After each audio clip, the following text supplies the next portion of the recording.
একসময় যেখানে বাংলাদেশের শ্রম বাজারের বড় অংশ ছিল মধ্যপ্রাচ্য কেন্দ্রিক, সেখানে এখন ধীরে ধীরে নতুন এক দিক উন্মোচিত হচ্ছে। এশিয়ার পূর্ব প্রান্তের দেশ জাপান, এই উন্নত দেশটি এখন হয়ে উঠছে বাংলাদেশের তরুণদের জন্য নতুন স্বপ্নের গন্তব্য।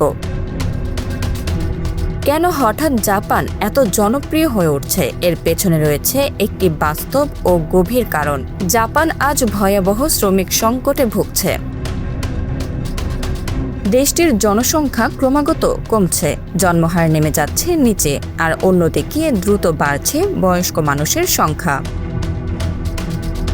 এই ভারসাম্যহীনতার কারণে দেশটির ফ্যাক্টরি, কৃষি, নির্মাণ, এমনকি কেয়ার গিভিং সেক্টরেও তৈরি হয়েছে বিশাল কর্মী সংকট। আর সেই শূন্যস্থান পূরণে এখন বিদেশি শ্রমিকদের দিকে ঝুঁকছে জাপান।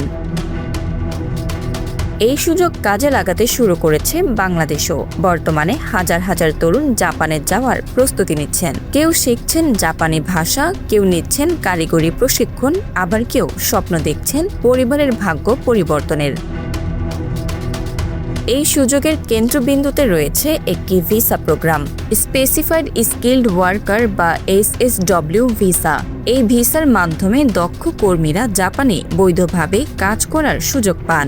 অনেক ক্ষেত্রে দীর্ঘমেয়াদে থাকার পথও খুলে যায়। কিন্তু জাপানে যাওয়া যতটা স্বপ্নের মতো শোনায়, বাস্তবতা ততটাই চ্যালেঞ্জিং। প্রথম এবং সবচেয়ে বড় বাধা হলো ভাষা। জাপানে কাজ করতে হলে জাপানি ভাষা জানা বাধ্যতামূলক। এই কারণে বাংলাদেশে এখন বিভিন্ন ভাষা প্রশিক্ষণ কেন্দ্র এবং টেকনিক্যাল ট্রেনিং সেন্টারে জাপানি ভাষা শেখানো হচ্ছে। দ্বিতীয় বড় আকর্ষণ হলো আয়। জাপানে একজন কর্মী মাসে প্রায় 1 লাখ থেকে 2.5 লাখ টাকার সমপরিমাণ আয় করতে পারেন। ওভারটাইম করলে এই আয় আরও বাড়ে। তবে এই উচ্চ আয়ের পেছনে রয়েছে কঠোর শৃঙ্খলা। জাপানের সময়, নিয়ম, পরিষ্কার পরিচ্ছন্নতা এবং কাজের প্রতি দায়িত্ববোধকে সর্বোচ্চ গুরুত্ব দেওয়া হয়। 1 মিনিট দেরিও সেখানে গুরুত্বের সঙ্গে দেখা হয়। প্রথম দিকে অনেক বাংলাদেশি কর্মী এই সংস্কৃতির সঙ্গে মানিয়ে নিতে সমস্যায় পড়েন, কারণ জাপানে শুধু কাজ নয়, আচরণ, শৃঙ্খলা এবং নিয়ম মানার বিষয়টিও অত্যন্ত গুরুত্বপূর্ণ। তবুও কেন এত আগ্রহ? কারণ তরুণ প্রজন্ম এখন শুধু চাকরি নয়, নিরাপদ এবং স্থিতিশীল ভবিষ্যৎ খুঁজছে। মধ্যপ্রাচ্যের তুলনায় জাপানে কর্মপরিবেশ অনেক বেশি সংগঠিত, শ্রমিক অধিকার তুলনামূলকভাবে শক্তিশালী। এছাড়া দক্ষতা উন্নয়নের সুযোগও অনেক বেশি, বিশেষ করে কেয়ার গিভিং, নির্মাণ, কৃষি এবং ফ্যাক্টরি কাজের চাহিদা এখন সবচেয়ে বেশি। বাংলাদেশ সরকারও এই সুযোগ কাজে লাগাতে কাজ করছে। বিভিন্ন প্রশিক্ষণ প্রকল্পের মাধ্যমে তরুণদের জাপানের জন্য প্রস্তুত করা হচ্ছে।